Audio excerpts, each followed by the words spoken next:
So if you just unboxed your brand new PlayStation console in 2025 going into 2026, well, we're all waiting for GTA 6. Summer sales like Prime Day are a perfect time to build up your library, especially with half of these games being free on PlayStation Plus because it came from the PlayStation 4. Now, from action masterpieces to mind-blowing exclusives, here are about 20 plus games that are recommended to kickstart your experience on the PlayStation 5 or 4. Starting things off with Astrobot. This is available only on the PS5, by the way. Pure platforming joy. If you've played the tech demo of Astro's Playroom, you really will enjoy the Astrobot game as well. A lot of fun and great for all ages. Moving on to Ghost of Tsushima, one of my personal favorites, looking back to the samurai days in Japan, which it open world blade clashing combat, and it is looking great visually on the PS5 as well as on the PS4.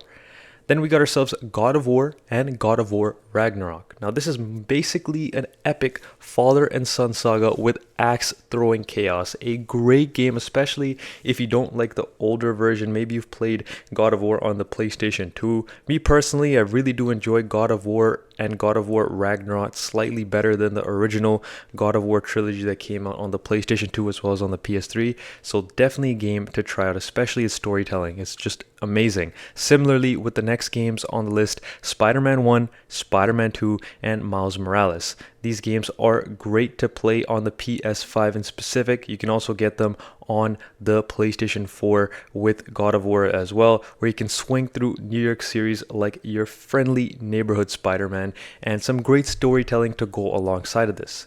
Then we got ourselves Ratchet & Clank Rift Apart. Now, if you have a PS5, this will really showcase how fast the SSD is on the damn thing. It is absolutely amazing, a ton of fun once again for all ages, and Insomniac's dimension hopping shooter and action adventure. Then we got ourselves The Last of Us 1 and 2.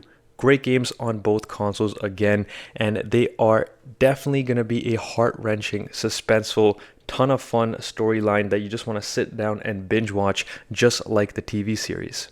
Then we got ourselves one of my personal favorites, Uncharted, the Legacy of Thieves collection with Uncharted 4 as well as Uncharted The Lost Legacy. Great games as well, especially even the ones that were back on the PlayStation 3 with the Uncharted Remastered collection from Uncharted 1, 2, and 3.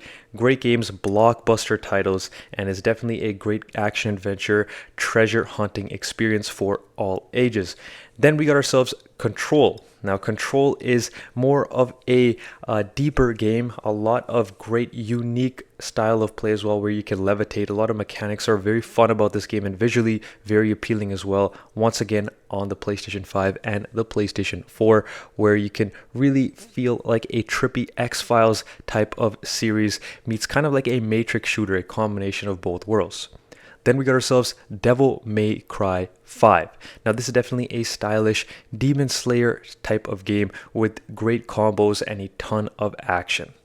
If you enjoy games like 007 from back in the day, you'll definitely enjoy Hitman with the World of Assassination bundle with Hitman 1, 2, and 3 included in this. A ton of fun on your PlayStation consoles, and is definitely like a creative sandbox and a kind of twist with assassination puzzle style missions. Great looks visually as well as a ton of fun and replayability as well for it. Yakuza Like a Dragon, a very infamous JRPG style game where it's kind of like a brawler and an RPG hybrid with hilarious side quests and a ton of hours of fun. Then we got ourselves Detroit Become Human, a very underrated game, especially on the PlayStation 4 from the while ago. This game came out, I believe, in 2015, 2016, if I'm not mistaken, and what it has and the amount of butterfly effect options that are included for this that will actually alter your game storytelling is very unique. That's why I do enjoy Detroit Become Human. Blueprints. It is an indie puzzle mystery in a shifting mansion and is a ton of fun, a ton of mind-bending puzzles as well, and definitely something that I would recommend. Now, to end off this video with some of the greatest games on the PlayStation 4 and the PlayStation 5, we got ourselves GTA 5 and Red Dead Redemption 2. The open world benchmarks in gaming, period. The most fun and replayability that you have on these consoles in my personal opinion. I might be biased because Grand Theft Auto is my favorite game series of all time, but alongside this, Red Dead Redemption 2, it is pretty weird that you have to, if you want to understand the storyline of Red Dead Redemption 2, you want to play Red Dead Redemption 2 first before you play Red Dead Redemption 1 Remastered. But with GTA 5, there's nothing interconnected from, Grand Theft Auto 4 and before to get to Grand Theft Auto 5. You can jump right into it and have a ton of fun with it. You've probably already played this game, but on the PS5 with the 60 FPS, it's a ton of fun. And then we got ourselves Death Stranding 1 and the new Death Stranding 2, which is Kojima's walking simulator with a heart. A ton of fun, very unique experience, once again, similar to like how the Metal Gear Solid mechanics works, which is a very great game as well, and an honorable mention with the new Metal Gear Solid coming out as well on the PlayStation 5. But then we got ourselves Need for Speed Heat. For those arcade racing fans like myself, a ton of fun and probably the best modern day Need for Speed in my opinion.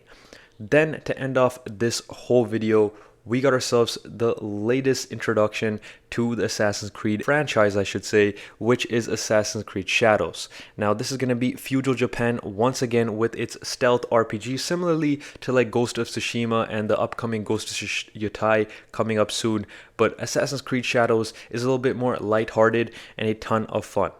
Now, that has been it for today's video. Just make sure if you want to play any of these games, if you just recently purchased a PlayStation 4 or PlayStation 5, be sure to check out for the PlayStation Plus subscription, because even in the mid-tier option, you can get a ton of games that are listed on this list in that subscription, and you only have to pay one-time monthly fee. So just look into that before purchasing these, and look out for deals, right, on Prime Day on Amazon or nearby at your local game stores.